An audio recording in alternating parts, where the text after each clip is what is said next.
And welcome back to another edition of Building Bridges with Greg and Jill. And we are excited to be back with you with another interesting topic and a guest that we are excited to share with you in just a few minutes. But I want you to know that we're so very thankful for the folks that are watching Building Bridges with Greg and Jill, for all of your support. If you support the ministry of Standing Together, you support this podcast. So thanks so much for doing that. It enables us to pay the cost of the podcast and to get it out. So we really, really appreciate that. Please like and subscribe and do the notification bell. I didn't realize how important that is, but I have learned that it's important for you to do those things so that more people will see our program, and the more you like it, the more it's subscribed to, we get more attention from YouTube. So we would really appreciate it if you would even share it with a friend or post something on Facebook or Instagram or whatever you do to do your social media. So again, thanks again. This podcast is dedicated to the very idea that people with different ideas and values and points of view can come together in civility, love, and respect and have conversation with each other about very important topics. And so that's what we love to do, build bridges between people or share the idea of how to build a bridge with people coming from a different perspective or worldview. So we're so excited. Thanks so much for joining us. I'm going to throw it over to my better half, Jill, to tell you something very exciting. This weekend, we had an amazing event with Multiply Goodness. We've talked to you about Multiply Goodness, but this weekend's event was called the Jubilee. And we had about 1,300 women. And just real quick, define what Multiply Goodness is, or what the Jubilee is, or what the larger thing is. Yes, Multiply Goodness we've talked to you about before, but it's basically traditional Christian women and LDS women getting together and doing Bible studies together. And once a year, we like to do an event that brings everybody together and kind of introduces them to our next Bible study, as well as we bring in some speakers. This year we had Ann Voskamp and Lisa Jo Baker. We'd love for you to consider doing some of the Bible studies with us at multiplygoodness.com. Yeah. And people are doing these Bible studies, LDS women and evangelical, not just right here in little old Utah, but across the country and even beyond the perimeters of our country, right? That's right. And if you're a traditional Christian watching, we have fewer of those participating in the Bible studies, so we'd love for you to get involved. And you can always send us a message on our podcast too. Yeah, right in the comment section, just say, I'd like more information about Multiply Goodness, and Jill will get back to you on that. Is there anything in particular about the experience this weekend that you want to highlight, either music or the talks or the events? I mean, kind of give a little bit more detail about it. Yeah, so we this is the event T-shirt that I'm wearing today, and we have a worship band. Josh Rosenthal usually does that each year, and we broke up into different kind of a tent rotation, where one of the tent rotations was just learning how to study the Bible, and we had a great dinner together. That was amazing, lots of really good worship and hearing the speakers. And the theme was Esther's life. And so we talked about how sometimes things don't go as planned in our lives, and that Jesus is the way. He's the way maker. And so to look at him as him making the way for you rather than it being your plan and your desire for yourself, but being a part of a bigger story, being a part of God's story rather than my own. Yeah, and you work directly with Emily Freeman, an LDS leader of Multiply Goodness. You're part of the writing team that writes these Bible studies that are distributed, and there's a great Instagram page and Facebook page, and all that is available to people to connect with, learn more about, get a daily devotional and video, and very cool things. And Emily was a guest of ours, in February, I believe? March, actually. March, we talked with her, and she's written some great books. And so this is just really incredible because it's providing a safe space for people with different understandings of God and spirituality to sit and talk as friends, and not as, kind of coming at each other and have really good conversations. I mean, what you say about the Bible studies when they come to learn how to do Bible studies, that practice is probably more common for people in the evangelical culture to kind of study the Bible in a personal way and learn some of the tools and have some of the background for that. And it's not as maybe typical for an LDS woman or person to have those kind of skills. So you're introducing them to different Bible translations and different Bible study resources and tools, and they're fascinated by that. Yeah. It's been amazing. It's definitely a God thing. It's not anything that we figured out, and just the truth of God's word is shining through.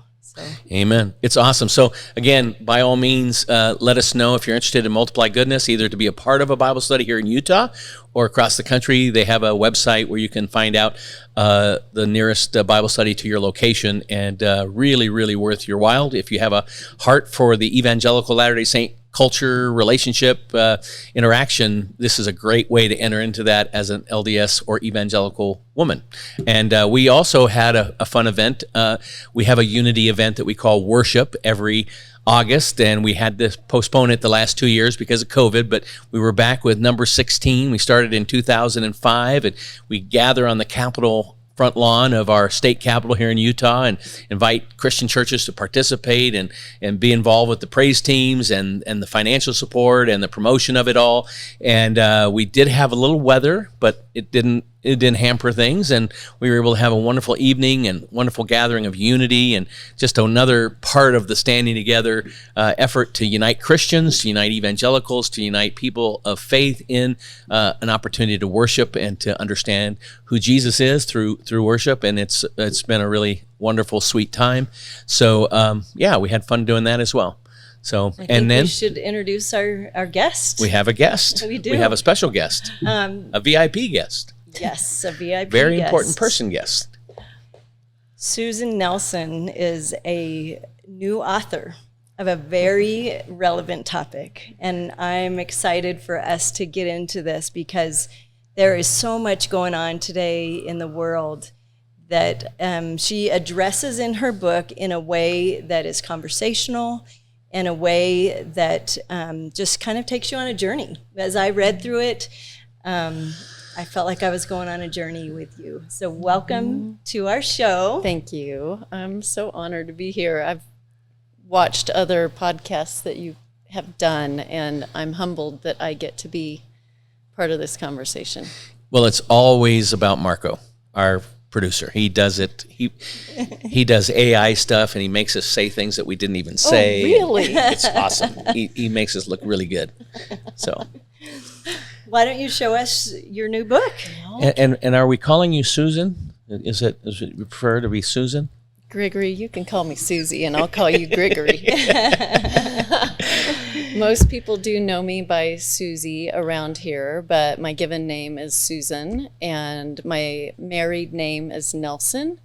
But I've chosen, as a writer, to include my maiden name of Opitz also, and go by Susan Opitz Nelson, because my life really, I lived 30 years as an Opitz before becoming a Nelson. And most of the people in my life prior to getting married are not people who would know me as Susie Nelson. Okay. So yeah, it's just great that's to have smart. Opitz. That's very good. Because that's who they, and some of them might be in this book. So I'd like for them to be, not by name. Not Everybody's by name, been protected. but they might know when they read the stories. Maybe. I think they'll figure it out. Hey, is she writing about me?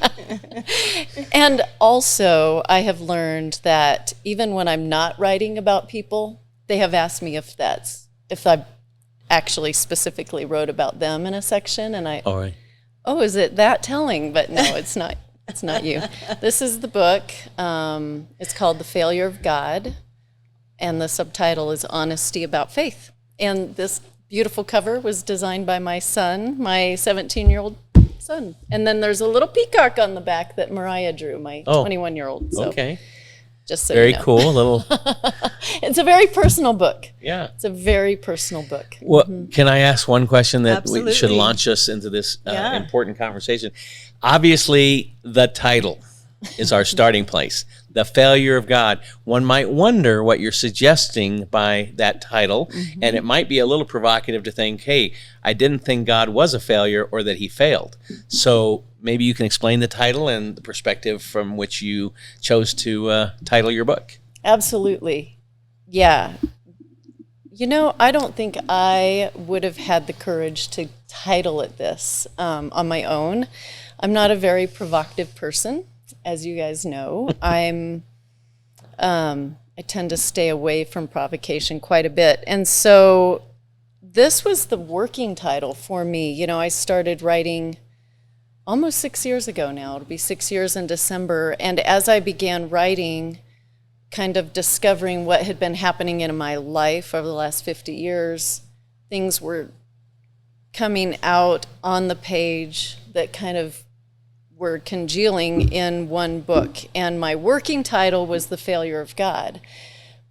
And that was for very personal reasons that I do explain in the book. Okay. For me, most of my life, even as a follower of Christ and somebody with deep faith and a very ongoing, personal, intimate interaction with the divine, if I were to stop and get quiet long enough, I would discover an undercurrent of sorrow, which was always surprising to me because I experienced so much joy and peace in my relationship with Jesus. And so to understand what my sorrow down there is, I went on a journey with the Lord about 6 years ago where I began to understand that part of my sorrow is my own failure as a human being, or my perception of myself as a failure. And then once I kind of went through a process of gaining understanding about that, then I had to face the deeper sorrow of feeling like there was a place where God had failed. And being honest about that and being free to bring that perspective into my relationship with God made a very big difference in me. And so I do talk about that in my book, but not until page 163 in my 200-page book, because it really makes sense in the context of the book, and it's as honest as I can be as a human being in print. So it took me time to gear up to that. You don't get it right away. But, okay, so that's why it was my working title. But I kept it as a title because really and truly what I noticed as I was talking to people about this project, as soon as I said the name of the book, almost every single person, minus about two, had a visceral, visible reaction. And predominantly every single person, the visceral reaction led to an instant, I need that. I want that. That's very intriguing to me. And I think it's because every person on the planet, whether you believe in God or not, you have a moment in your life where if there is a God, he certainly failed you or your mom or your daughter or the people in another country who suffered an atrocity. Like, there are a lot of things we can point to personally and worldwide that we don't know what to do with. And we're not supposed to say God fails, because by definition, in all the world religions, God means perfection. And by definition, God is not one who fails. But we sure feel like he does. So for me, it was courageous step for me to let it remain titled The Failure of God, because I have had people, my own mom, in fact, she'll laugh when she sees this. Her instant, gotta love moms, that's what they do. I love my mom. And I think that because she so deeply loves God and is so committed to him, as soon as she saw the title, there was an instant pain. Like, it would be like me writing a book about my husband that says The Failure of Dave Nelson. I would punch somebody, And so I do think that people who are deeply devoted to God will struggle with the title, but I didn't write it for people who are deeply devoted to God. Yeah. I think that's a great segment into who did you write it for? So I will say first, though, people deeply devoted to God have read it for me in the manuscript process and have been deeply moved and helped. So even though I didn't write it for those of us in the faith, I wrote it for anybody who would self-identify as an agnostic or an atheist or an a-religious person.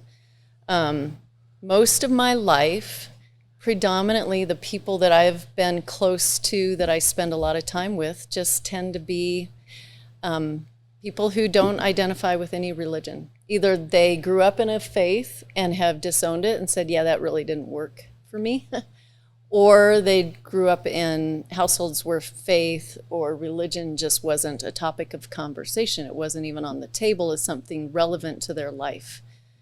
And throughout my story, as I've tried to articulate with them my perspective, I've wanted to give a book, because books are so helpful for me. Not everybody is a book person, but I've looked for voices in the world of literature that would help bridge the gap in our conversations. But it seems like most of the conversations that we try to have in the world of literature between those of faith and those of non-faith are either combative or very scholarly, intellectual. Not that that's a bad thing, but they're logical. And I just couldn't find anything that helped me in my conversations with people. And so my book is written for the people who think that Father God or Jesus Christ or any iteration of a deity is an irrelevance. And some of them even believe that it's a harmful concept and that the world religions have been the cause of much harm in the world. So that's my audience. Wow. That's a huge topic of conversation these days. And one of the things that we've noticed in the news is that people are talking about how religious leaders have really hurt them.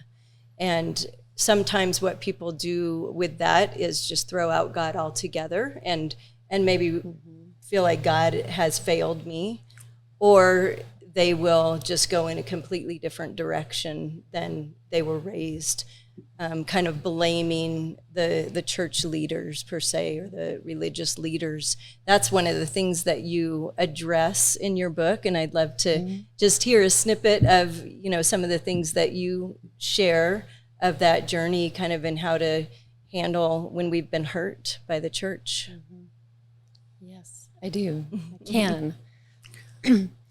It's interesting because you asked me at what point in the book I talked about that, and it's almost right in the middle of my book. It's before I began to make the movement into more personal nature of things. But, I think that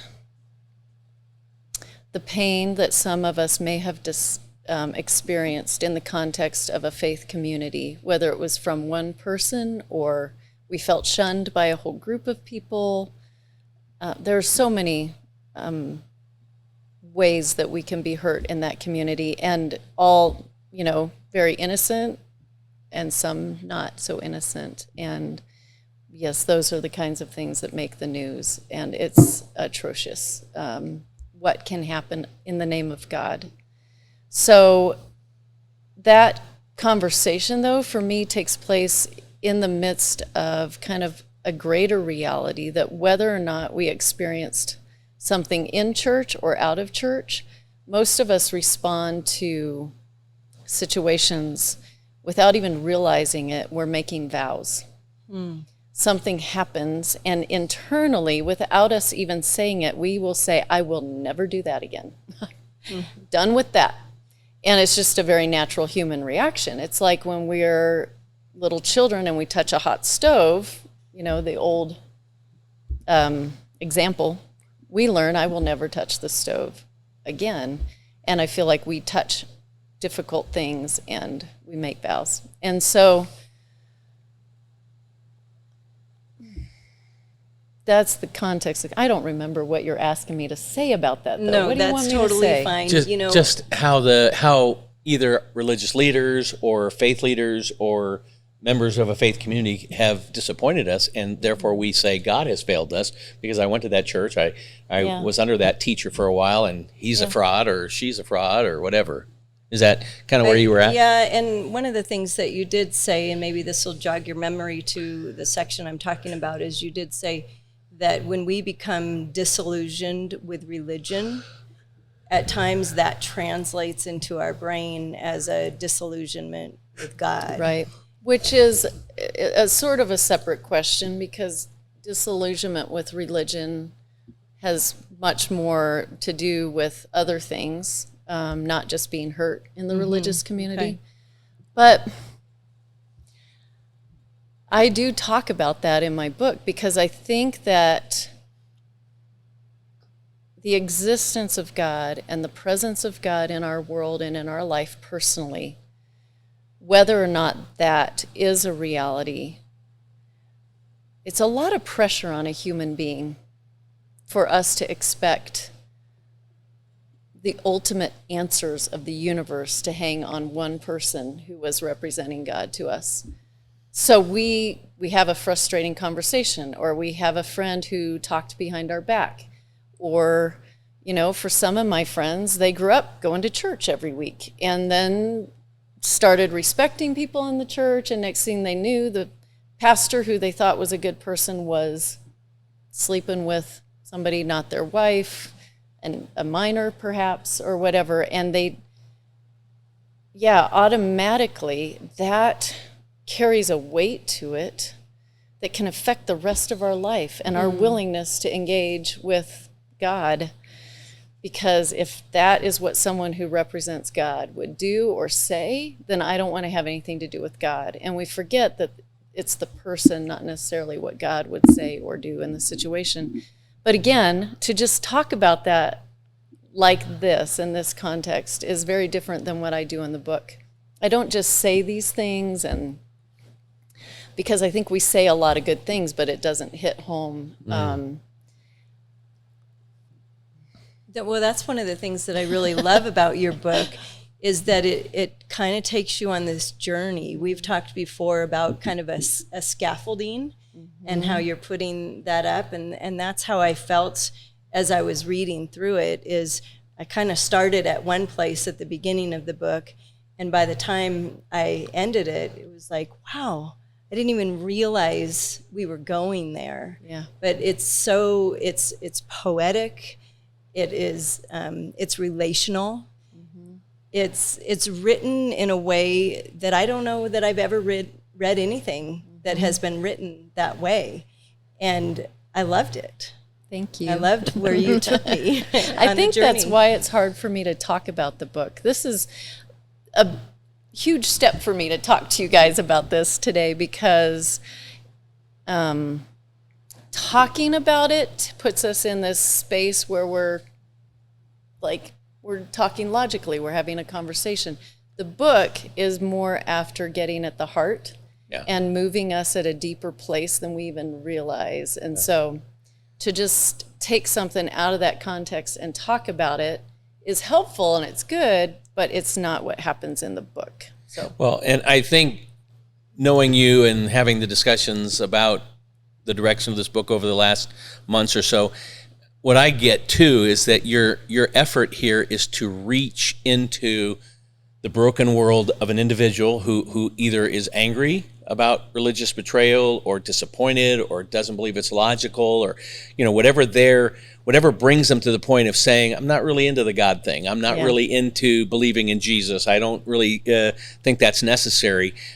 People get there in a lot of different ways. They get there because they were disappointed with somebody, or because someone was so trying to control them or take advantage of them or make them believe certain things, and so they got tired of that and they got done with it. And I think we see that in our culture abundantly today. That's why I really do think your book could be a great tool for a lot of people to be honest enough to say, I do believe God's a failure. I do believe God has failed me. And I'd like to see what this person says about God being a failure. And then they might understand that concept of God being a failure and our concept of trying to understand God is something that needs to be considered, because there is no greater book in all of the Bible that speaks to the anguish of being a human being than a book that everybody loves to read because it's so comforting. It's called the Psalms. And yet more Psalms of 150 individual little Psalms are written to complain and to yell at God and say, why are you not doing this? Why are you letting this happen? Are you sleeping? Are you aware? That's the human reaction. If there is a God, he's supposed to show up and do something good for us. And if he's not doing that, then maybe he doesn't exist. And so I think that's the piece that is really important. I know a lot of people who come from an LDS point of view who are not interested in their LDS faith anymore. They've had questions, they've had doubts, they've walked away. It's cost them a lot with family, friends, associations. But I also see them kind of chucking all of it, God, religion, faith, all their values. They kind of jump into the deep end of the pool of sin and just say, I'm going to live my life free and do whatever I want to do. And then about 2 or 3 years later, their life is kind of in a broken place. And they're like, well, this didn't do it. It's just giving myself the freedom to do whatever I want. I'm not a happier person. So now what do I do? And I think helping people who are in this place where you're speaking, whichever way they got there, to just think through the process or the possibility that our experiences that can be very real and authentic doesn't have to lead us to a place of just dismissal and lack of consideration. We can still be in the journey. We can still be in a process of thinking about the possibility that maybe there is somebody out there that loves me. Maybe there is a God who's bigger than I am and might be worthy of being known. Yes, absolutely. And I think the reality is that most of my friends anyway who've walked away from some kind of faith community or faith experience, even though they outwardly reject any notion of God or desire to be in the faith, we still have the conversation. I think it gives a hint to there is a deep human longing for meaning, and if I can't find it in my work, or I can't find it in my marriage, and I can't find it in the religion I grew up in, that doesn't mean I'm not still trying to find it. And, one of the things I mention in the book is I think, we feel hunger pains because we were designed to eat food. And it's an indication that there's something that will satisfy our hunger. When I'm thirsty, it's because I was designed to drink a lot of water. And my kids and my husband would say that is my mantra in life. You need to drink more water. Isn't that going on your gravestone or something like that? It is. That's what they're putting on my gravestone. Drink more water, which I'm going to do.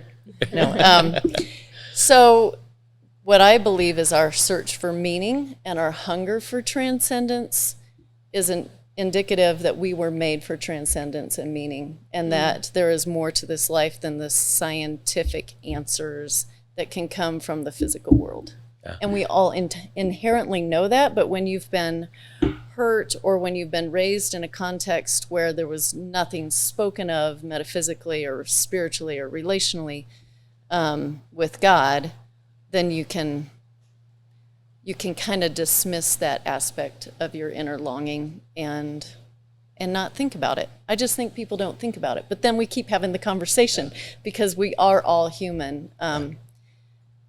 And I think that when you were talking, Greg, it made me think of something that I think is most important to me with the book for people to understand is I'm not writing it to try and give all the answers or to say, I'm not saying, hey, if you don't believe in God, read my book, and at the end you're gonna believe in know God. Him. Yeah, right.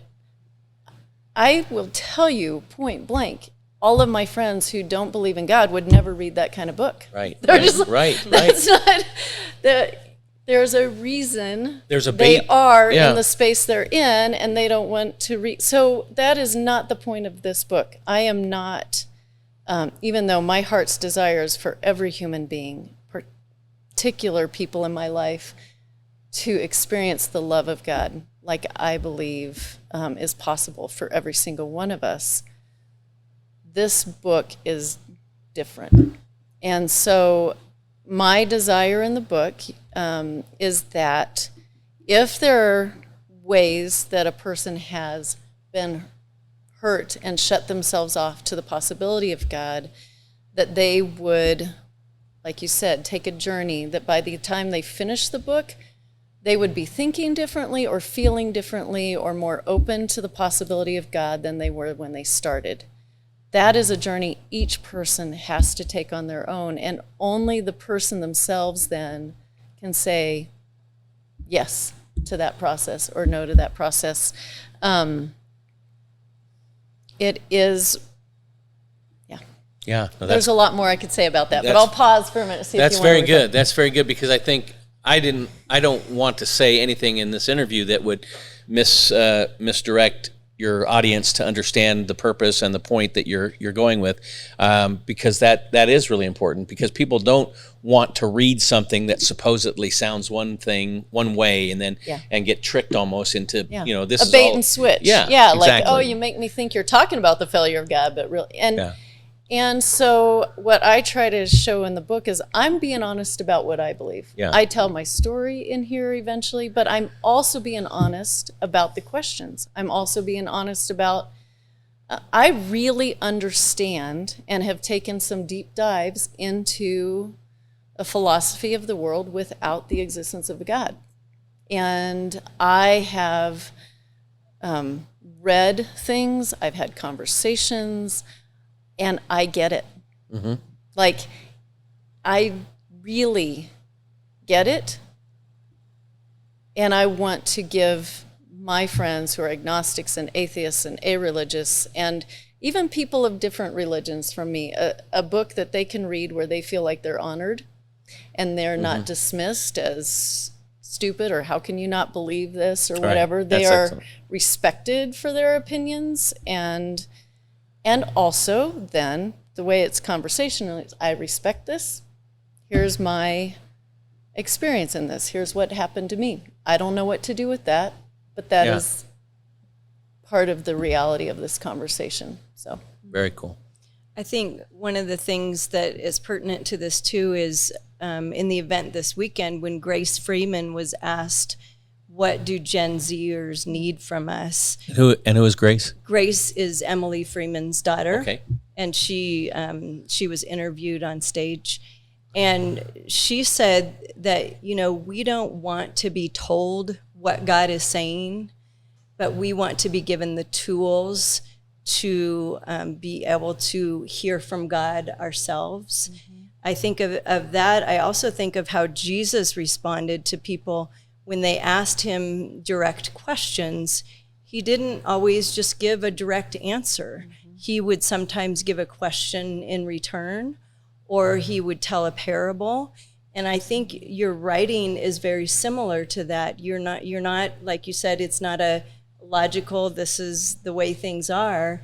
It is one that will cause you to ask some questions and really seek things on your own. Mm-hmm. Based on your story and based on the things that you've learned, and as well as your writing style too, that is so poetic and easy to read. Mm-hmm. I think that it will spur inside of whoever reads it just a desire to learn and to grow and to kind of further themselves on their own journey. Mm-hmm. That was more of a comment than a question, by the way, so I'm jumping in here. I think, just going back to kind of how you explained the nature of the book, the focus, the topic, and the audience, let me just kind of pursue that a little bit with you and give you some opportunities to kind of share, like, if a person had this notion that God has failed me, mm-hmm. that I don't believe in God, or I used to believe in God, but I don't believe in him now, what would be some of the issues?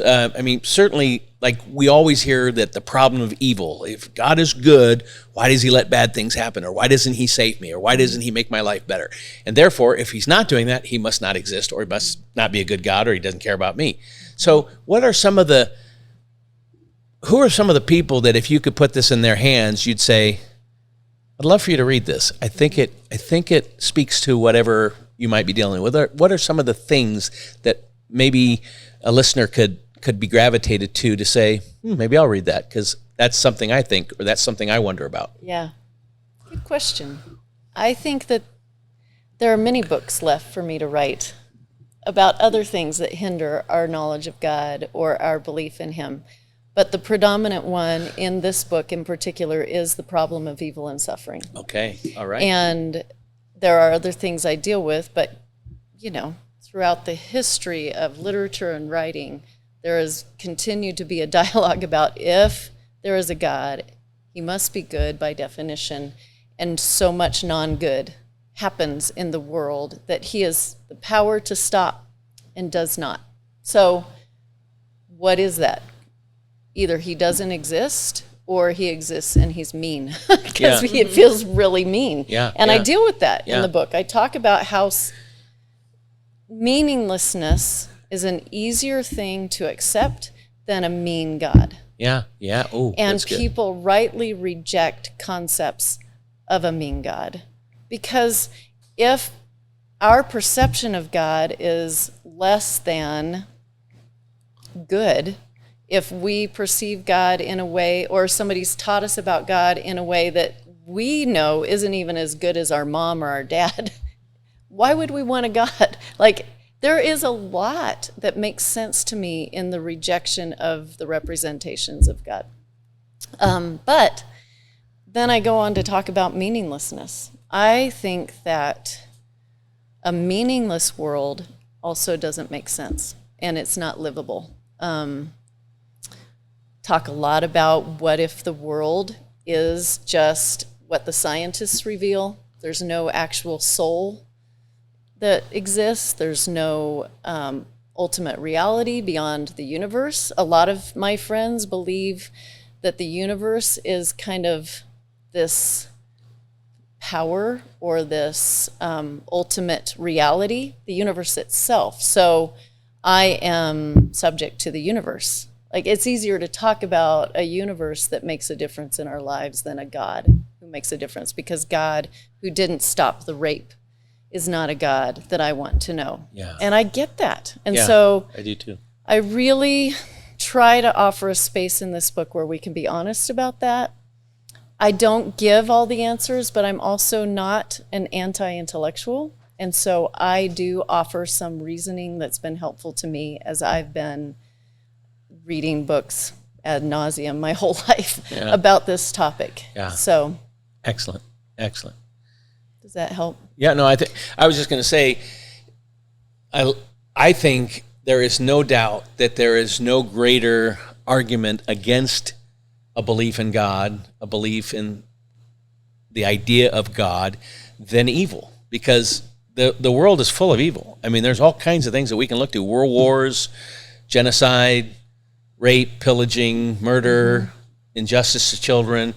And all you need to know is just that it happens, and you wonder, why does it happen? Why is there a God in heaven that doesn't step in and stomp every pedophile or every abuser or every murderer and just say, you're done? Yeah. And why? And so from a philosophical perspective, I would say atheists have a harder time dealing with evil than we do. Interesting. And in fact, just recently I was listening to a podcast by Tim Keller where he said, in the philosophical world, at least, this question has almost been put to rest, he claimed, within the last decade or so by brilliant thinkers who have a lot to say that kind of, at least at a philosophical level, makes sense. And I say that in my book. And so we can answer these things philosophically, but then there's life. Yeah, there's real life. And life really has a way of dismantling our philosophies. And it can make sense intellectually, but not here. And so if we write a book full of answers, we're not really dealing with the problem. Because this is in the introduction, but if what I need is healing, then all the answers in the world are going to help me zero. Right. Sometimes it helps. Like for me to have these books by men that I admire so much, and women who have helped me understand the logic of the Godhead. But man, if I had something horrible happen to me, I don't really want to enter a conversation where you just teach at me and answer things that I'm maybe not even asking, because maybe I don't even know what the real question of my heart is that I'm asking. And that's why part of my book is I use literature by C.S. Lewis, where he does a brilliant job, I think, of showing that we have a hard time interacting with God because we don't even know what we want to say. Yeah. We don't even know what the questions are in our heart. And so that's why the book is as it is. And I think you wanted to ask me about that, the nonlinear poetic nature of the book and who is my audience. That was one of your questions. There you go. So you know who my audience is, but why in the world would I choose for it to be poetic and nonlinear? And what were the other words? Creative, nonlinear, poetic, conversational. Metaphorical. How in the world do you describe a book like this? So it's based less on my audience and more on what I believe about humans in general. I just think as human beings, we react to beauty in a way that's transformative. And I believe we react to just being together and present with people honestly as we are in a way that's transformative. And I believe that as soon as we get into our heads where we're thinking logically and linearly about things, then we can ignore our hearts. And so I like to sneak up on the reader, and there's plenty of logic in this book. There's lots of reasoning, but it's interrupted by moments of beauty. It's very metaphorical because I think things that we can't wrap our head around, we can almost apprehend at the soul level. We can't explain it, but we get it. And in fact, one of my early readers, who is on his own journey of faith, I don't know if he self-identifies as an atheist anymore, if he's more of an agnostic. But when I asked him his perspective on my manuscript, he just said, I don't know what to say except that I get it. It speaks to me and I speak to it. And that's what I'm longing for in this book, that we're getting something at a soul level that maybe we wouldn't necessarily have been able to arrive at through our thinking and our conversation. And, you know, I was a little worried about all the poetry that I put in it. Gregory, I don't know if you read poetry, but most people in our day and age we're exposed to poetry through song lyrics, mostly. And that moves us. We love to quote songs and sing songs. But it takes a special person to actually read books of poetry nowadays. And so I have a lot of Rilke in here. I have poems that I've written.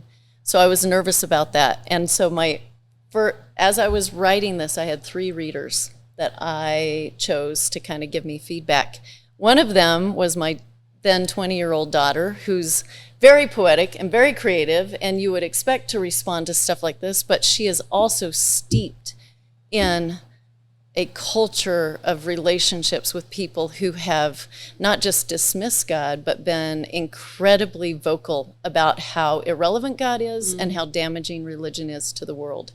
And so I wanted to know if this book spoke to that.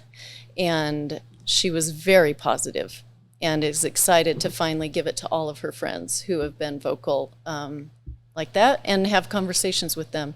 The second reader was my friend who's a physicist. He has his PhD in physics, and he was a physics professor for a while before entering the tech industry and becoming a CEO of a major tech organization. And now he's a pastor, but I was more interested in the physicist part of him because I don't, even though this is not written for scholars by a scholar, I did not want to say anything that would offend the intelligence of a well-studied, well-read person. So he was my litmus test on that. But then the third reader was my husband, who you know and love, Dave. He's kind of a man's man. He loves football, baseball, basketball. All things sport. All things sport, not really a reader of poetry, not really a reader of literature. I would say he has worked hard to become a reader in his life, and all of the things he reads are self-help books or theology books or history books. So something like this where I'm involving, fiction. I wrote fiction for this book. So there's fiction in there, there's poetry in there, there's literature in there, there's metaphor. I'm like, how's this going to go with my husband who would normally, and he loves it. So that was comforting to me. And again, I think it's not because it doesn't matter who the person is or what their demographic is.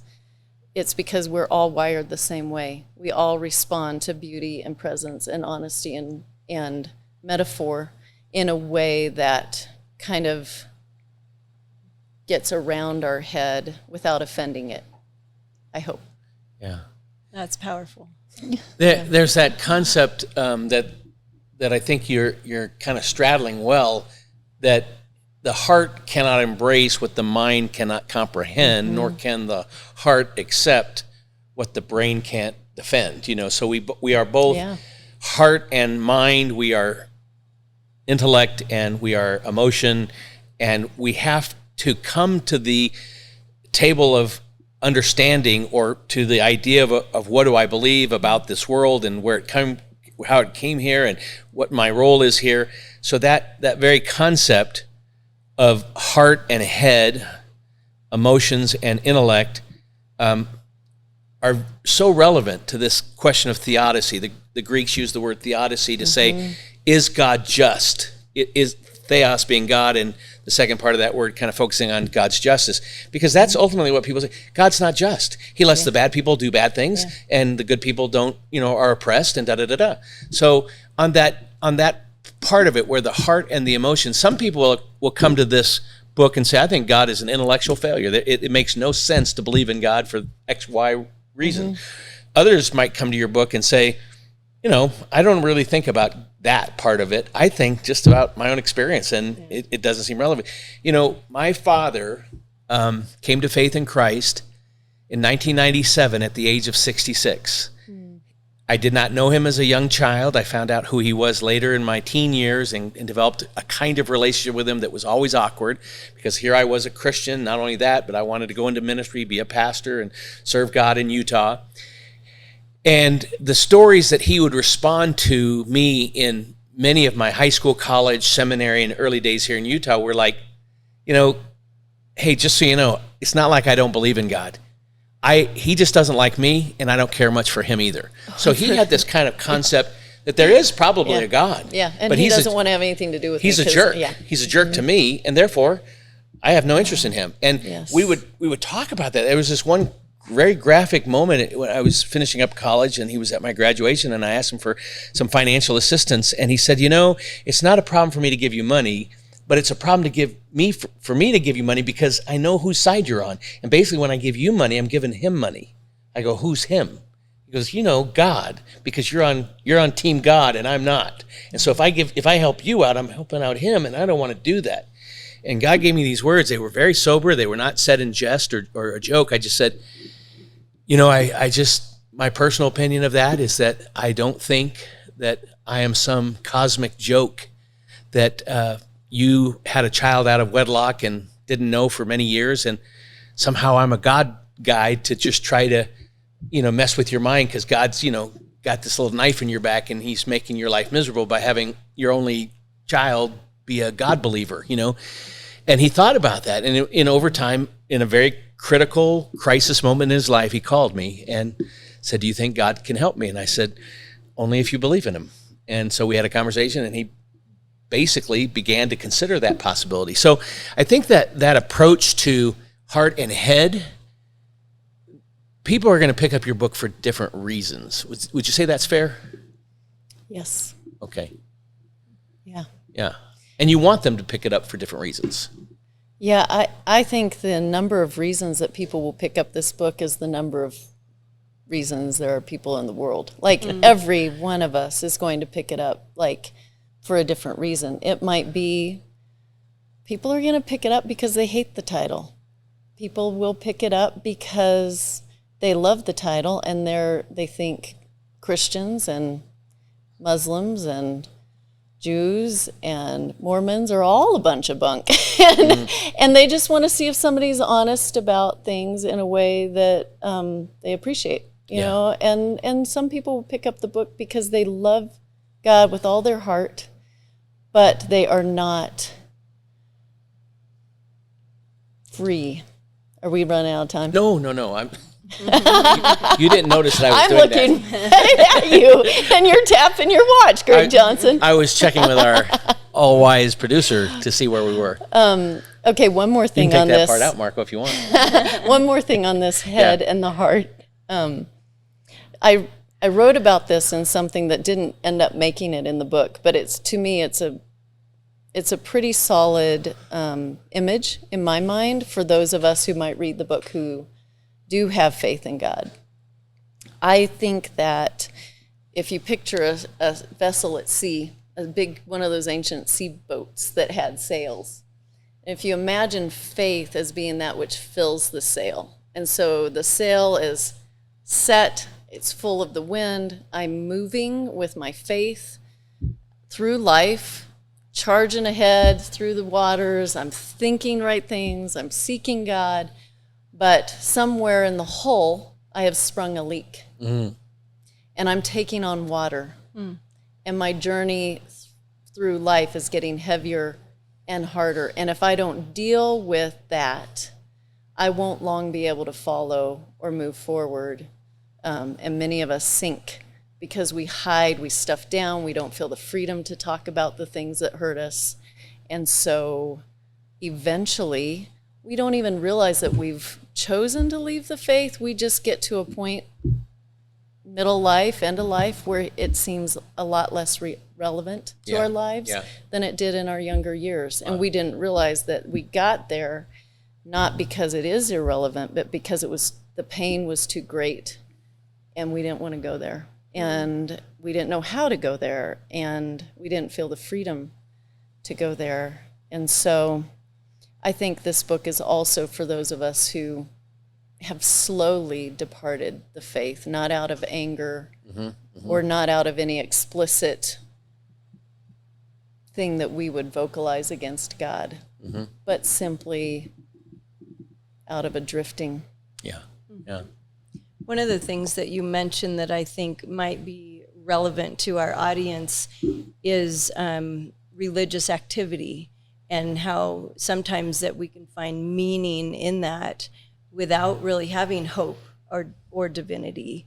And so we're thinking that we have this relationship with God, and we're moving forward with all these religious activities.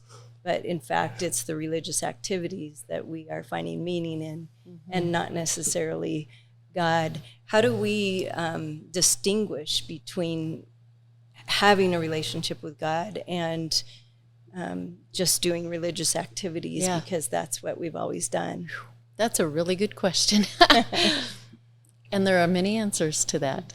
I think my writing about that in the book came out of experiences where dear friends of mine would say, oh yeah, I tried that. I tried religion. Didn't really work for me, or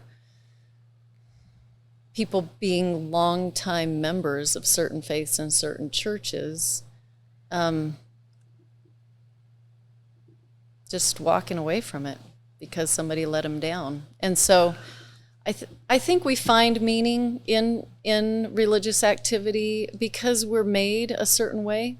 We're made to contribute to the world. We're made to help each other.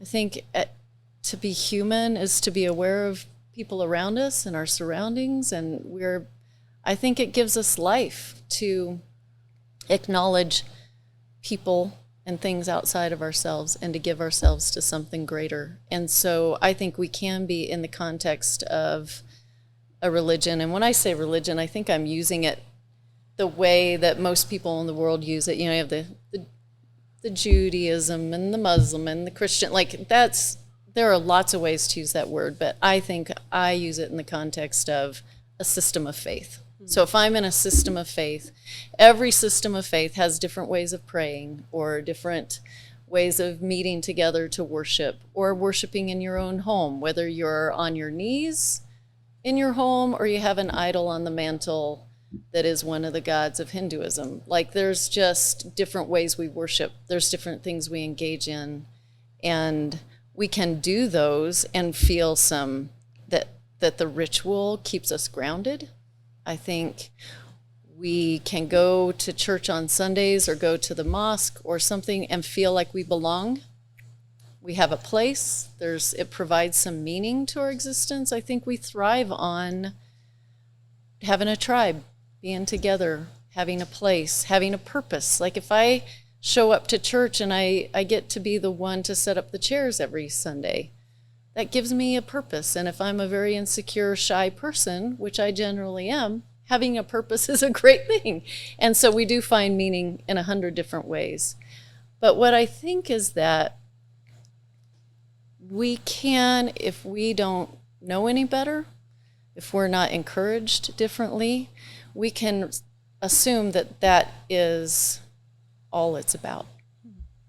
That doing these activities, being together with these people, taking care of the world is all it's about. And that makes it no different than any non-faith organization out there who are meeting the needs of the poor and being together in a mission greater than themselves, and each person contributing to the needs of the others. Like that is something we as humans do and can do really well and need to do in this world. But that doesn't mean that we are encountering a living God.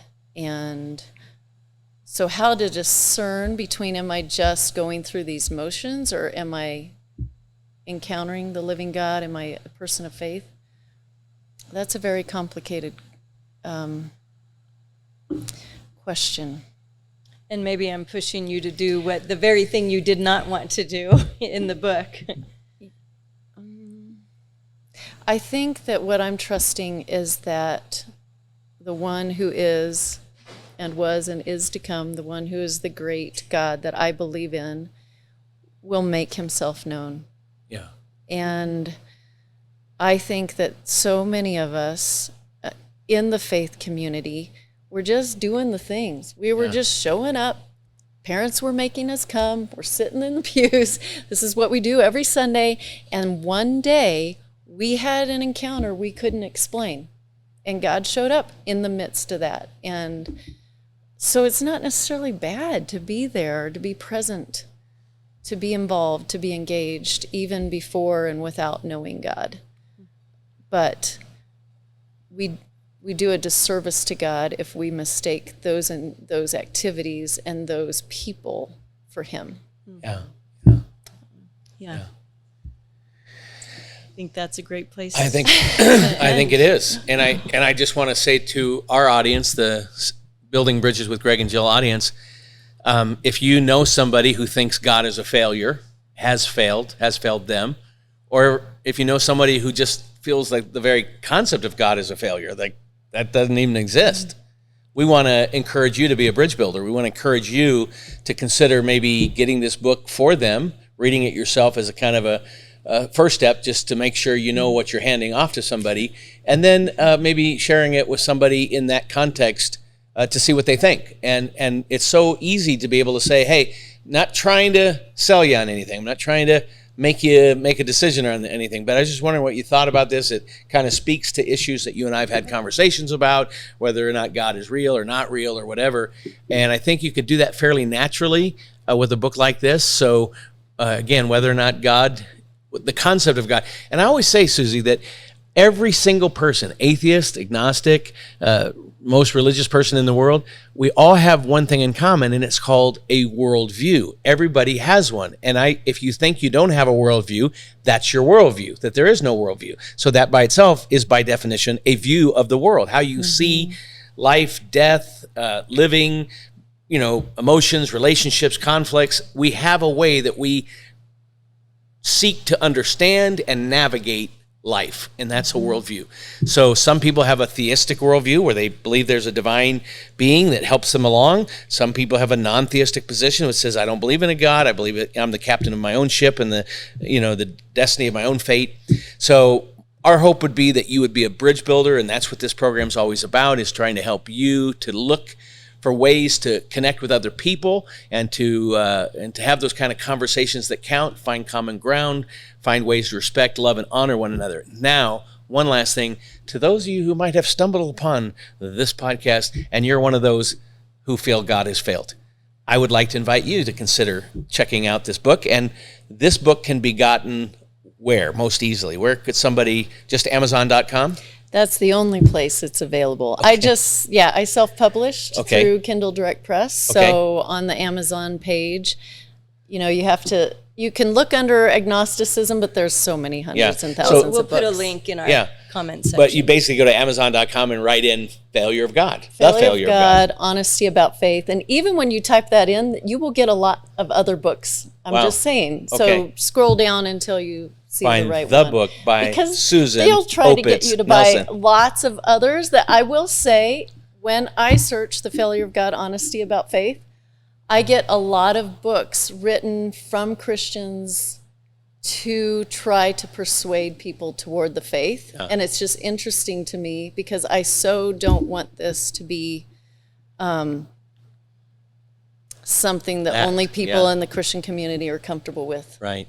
Well, and so my invitation to those who might be curious about this title and this book, if you have direct questions, you can certainly ask any of them that you would like, and we will find a way to let Susie or Susan Nelson, Susan Opitz Nelson, the author of this amazing book, maybe reply directly to you. Maybe we can send you some and you can respond We'll put to her a few. website in our link as well, and Yeah. they can ask her Jill for had made a themselves. website for me, so we have a website where people can contact And people me. can comment too, right? Okay, so we'll give you all of that information, but we invite you to consider your worldview in light of your journey, your experience, and your concept of deity and God and belief.